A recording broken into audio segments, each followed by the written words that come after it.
એક તરફ લોકસભાની ચૂંટણી નજીક આવી રહી છે, ત્યાં નેતાઓને બગડેલી ખીચડી ને કાચા પાપડ યાદ આવી રહ્યા છે. તો હવે કેરી પર રાજકારણ શરૂ થયું છે. મેં કીધું એ પ્રમાણે પહેલા કોઈ ભાવ નતો અને હવે ભાવમાં ઉછાળો આવ્યો શેર બજારમાં કે આગેવાનોને નાના હિસાબે ચૂંટણીઓ જીતાતી હોય તો એ બધા ગયા ને એ બધા ચૂંટણીઓ હારીને જ ગયા છે. જો હવે એ જ ના જીતી કહેતા હોય તો કોને જીતાડી કહેવાના હતા એમ કે ગેનીબેન અને ગુજરાત વિધાનસભાના અધ્યક્ષ એક ગાડીમાં દિયોદર્દી કરી અને ડીસા સુધી થતા હતા. હવે આનાથી મોટો બમ ગોળો જૂઠો છેવડો હોય. હવે આને જૂઠું બોલાય તો આને પ્રવાહીમાં કરો ને તો બનાસ નદીમાં પૂર આવે. નેતાઓ નામ તો ખાદ્ય વસ્તુઓના લઈ રહ્યા છે, પરંતુ તેનો ઉપયોગ કરી તેઓ શાબ્દિક બાણ છોડી રહ્યા છે ને આ બાણ જ્યાં વાગવાના હોય ત્યાં વાગી પણ રહ્યા છે. કોંગ્રેસમાંથી પક્ષ પલટો કરીને ભાજપમાં જોડાનારા નેતાઓ પર કોંગ્રેસ નેતા પાલ આંબલિયાએ તીખા પ્રહાર કરતા કહ્યું કે કોંગ્રેસમાં હોય ત્યારે 20 ફૂટ ઉછળીને વાત કરતા હોય છે, પણ પક્ષ પલટો કરીને જાય એટલે એમનું ખસીકરણ થઈ જાય છે, આખલામાંથી બળદ બની જાય છે. હમણાં જ ઘણા ધારાસભ્યો અને કાર્યકરોનું ખસીકરણ થયું છે. આ સાથે જ તેમણે ભાજપ પર પ્રહાર કરતા કહ્યું કે રામના નામે મત માંગતા રાવણોથી ચેતવાની જરૂર છે. અહીંયા હોય ને ત્યારે આમ એક હિંગણે છે ને આમ 20 ફૂટ ઊંચો ઉડાડી દે ને એવો આખલો હોય. માં જાય તો ખસીકરણ થઈ જાય, ઓખલાવતા નથી, બળદ થઈ જાય, બળદ. એનો ભાવ નથી થાય. આપણે અહીંયા હોય ને ત્યારે આમ એક હિંગણે છે ને આમ 20 ફૂટ ઊંચો ઉડાડી દે ને એવો આખલો હોય. માં જાય તો ખસીકરણ થઈ જાય, ઓખલાવતા નથી, બળદ થઈ જાય, બળદ. એનો ભાવ નથી થાય. પાટીલ સામે કોંગ્રેસ કઈ મોટો દાવ રમવા જઈ રહી હોય એવું લાગે છે, કારણ કે અહીં પટેલ વર્સિસ પાટીલ થવાના એંધાણ વર્તાઈ રહ્યા છે. આમ આદમી પાર્ટી અને કોંગ્રેસના ગઠબંધનમાં અહેમદ પટેલના સંતાનોનું ચૂંટણી લડવાનું સપનું તૂટ્યું છે, કારણ કે અહેમદ પટેલના બંને સંતાનોમાંથી કોઈને ભરૂચની બેઠક પર ટિકિટ ન મળી અને આ બેઠક આમ આદમી પાર્ટીના ફાળે ગઈ. ત્યારે આ વચ્ચે મુમતાઝ પટેલના લોકસભા ચૂંટણી લડવા અંગે રાજકારણ ફરી ગરમાયું છે. મુમતાઝ પટેલને કોંગ્રેસ નવસારીમાં ભાજપ પ્રદેશ પ્રમુખ CR પાટીલ સામે ઉતારી શકે છે તેવી અટકળો વહેતી થઈ છે. આપને જણાવી દઈએ કે રાજ્યમાં 26 બેઠક પર નવસારી સૌથી વધુ ધ્યાન આકર્ષિત કરતી બેઠક માનવામાં આવે છે, કારણ કે પ્રદેશ ભાજપના પ્રમુખ CR પાટીલ આ બેઠકના સિટિંગ સાંસદ હોવા સાથે હાલમાં ભાજપના ઉમેદવાર છે. કોંગ્રેસ હાઈકમાન્ડે હજુ સુધી મુમતાઝના નામની કોઈ સત્તાવાર જાહેરાત કરી નથી, પરંતુ નવસારીથી મુમતાઝને ટિકિટ આપીને કોંગ્રેસ સ્વર્ગીય અહેમદ પટેલના સંતાનોને મનાવવાના પ્રયાસ કરે તેવી શક્યતાઓ છે. કાજલ હિન્દુસ્તાની વિરુદ્ધ વધુ એક ફરિયાદ નોંધાઈ છે અને આ ફરિયાદ પૂર્વ પાસ કન્વીનર નરેન્દ્ર પટેલે નોંધાવી છે. સતત વિવાદોમાં રહેતા કાજલ હિન્દુસ્તાનીનો એક વિડીયો હાલ સોશિયલ મીડિયામાં વાયરલ થયો છે. આ વિડીયોમાં તેમણે પાટીદાર સમાજ અને પાટીદાર સમાજની દીકરીઓને લઈને અયોગ્ય ટિપ્પણી કરી છે, જેને લઈને પાટીદાર સમાજ આકરા પાણીએ છે. ત્યારે પહેલા કાજલ હિન્દુસ્તાની વિરુદ્ધ મોરબી પોલીસમાં અરજી કરવામાં આવી હતી અને હવે ઉત્તર ગુજરાત પૂર્વ પાસ કન્વીનર નરેન્દ્ર પટેલે આ મામલે ફરિયાદ આપી છે. મહેસાણા શહેર B ડિવિઝન પોલીસ મથકે લેખિતમાં ફરિયાદ આપી છે અને કાયદાકીય પગલાં ભરવાની માંગ કરી છે. એક જાહેર કાર્યક્રમમાં કાજલ હિન્દુસ્તાનીએ પાટીદાર સમાજની દીકરીઓ વિશે ન શોભે તેવી ટિપ્પણી કરી હતી. આપને જણાવી દઈએ કે આ નિવેદન વાયરલ થયા બાદ કાજલ હિન્દુસ્તાનીએ કહ્યું કે મારી આખી સ્પીચ જેણે સાંભળી હશે તે વિરોધ નહીં કરે. મહારાષ્ટ્રની રાજનીતિમાં કંઈક નવા જૂની થવાના એંધાણ વર્તાઈ રહ્યા છે, કારણ કે આજે રાજ ઠાકરેએ અમિત શાહ સાથે મુલાકાત કરી છે. ઉદ્ધવ ઠાકરેના ભાઈ રાજ ઠાકરેએ આજે દિલ્હીમાં ગૃહમંત્રી અમિત શાહ સાથે લગભગ અડધો કલાક મુલાકાત કરી હતી.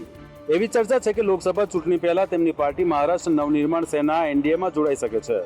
મહારાષ્ટ્રમાં મુંબઈ દક્ષિણ લોકસભા સીટ રાજ ઠાકરેને આપવાની પણ ચર્ચા છે. પહેલા ભાજપના મહાસચિવ વિનોદ તાવડે પોતે દિલ્હીમાં રાજ ઠાકરેને મળવા હોટલ પહોંચ્યા હતા. થોડીવાર પછી બંને નેતાઓ ત્યાંથી બહાર આવ્યા અને અમિત શાહના ઘર તરફ રવાના થયા હતા. અડધો કલાક સુધી ચાલેલી બેઠક બાદ રાજ ઠાકરે હોટલ પરત ફર્યા હતા. આપને જણાવી દઈએ કે રાજ ઠાકરે મનસેના અધ્યક્ષ છે. છેલ્લા કેટલાક દિવસોથી રાજ ઠાકરે મહારાષ્ટ્રમાં ભાજપ શિવસેના ગઠબંધનમાં સામેલ થવાની અટકળો તેજ બની છે.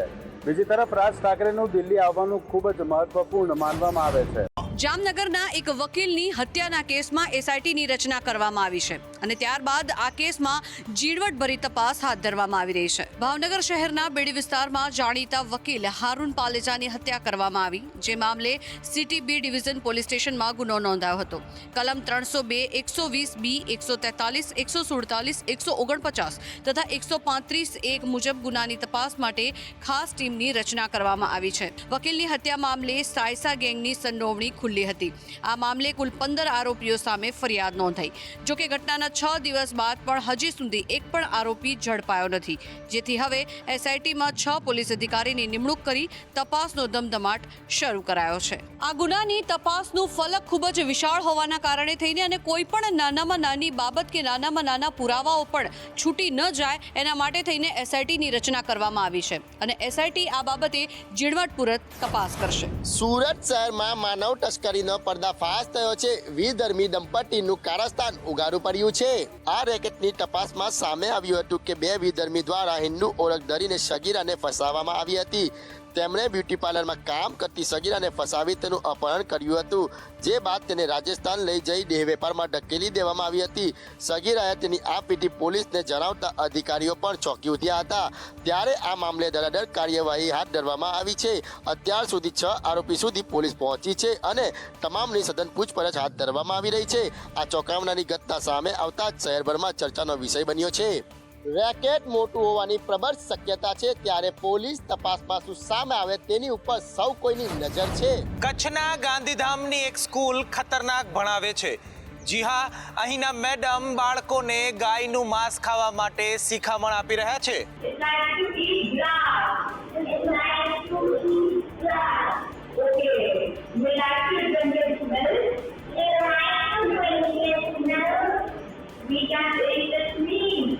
સાંભળ્યા?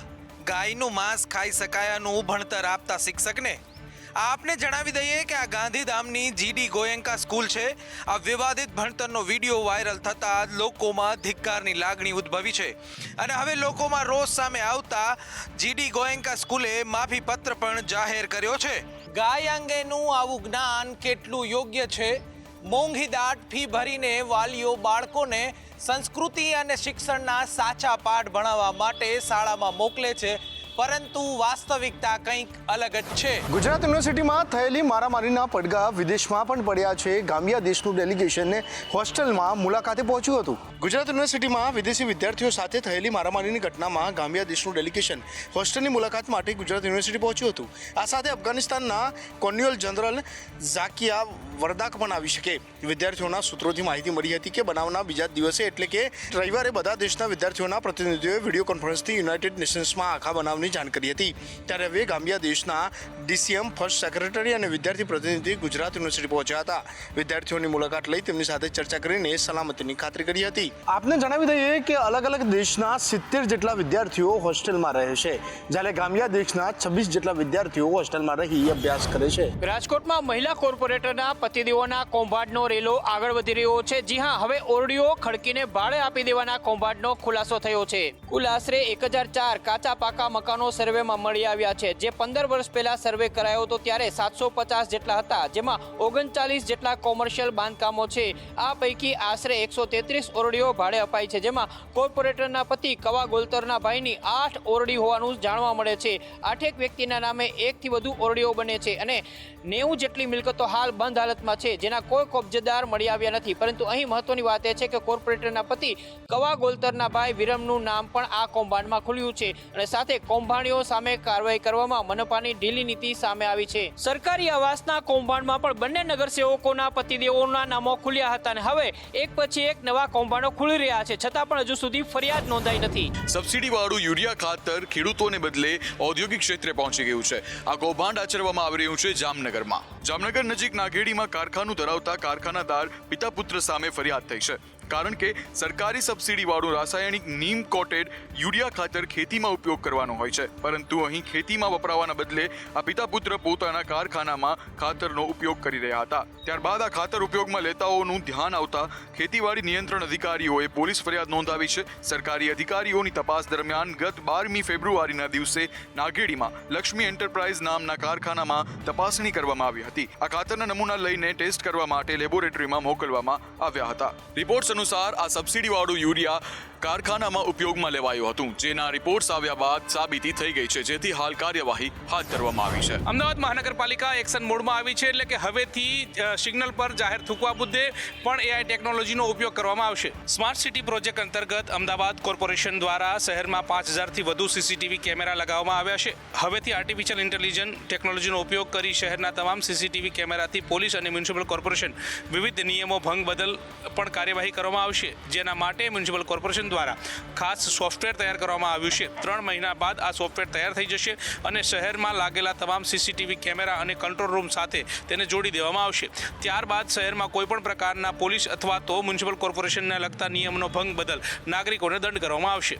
એઆઈ ટેકનોલોજીનો ઉપયોગ કરી અને વિવિધ 20થી 22 જેટલા જે પોલીસ જવાનો જે છે તે વિવિધ કોર્પોરેશનના નિયમો અંતર્ગતની કાર્યવાહી હાથ ધરશે. તમે રાજકોટ રહો છો અથવા રાજકોટ જો જઈ રહ્યા હો તો ડોગથી સાવધાન રહેજો, કારણ કે અહીંયા 50% કેસમાં વધારો થયો છે. રાજકોટ સિવિલમાં એક અલગ વોર્ડની વ્યવસ્થા કરવામાં આવી છે, કારણ કે રાજકોટમાં ડોગ બાઇટના કેસમાં સતત વધારો થયો છે. રાજકોટમાં રખડતા ડોગનો ત્રાસ વધી ગયો છે. જાણે શેરી ગલીઓમાં શ્વાન આપણી રાહ જોઈને બેઠા હોય કે સ્વાગત કરવા બેઠા હોય તેવું જોવા મળે છે.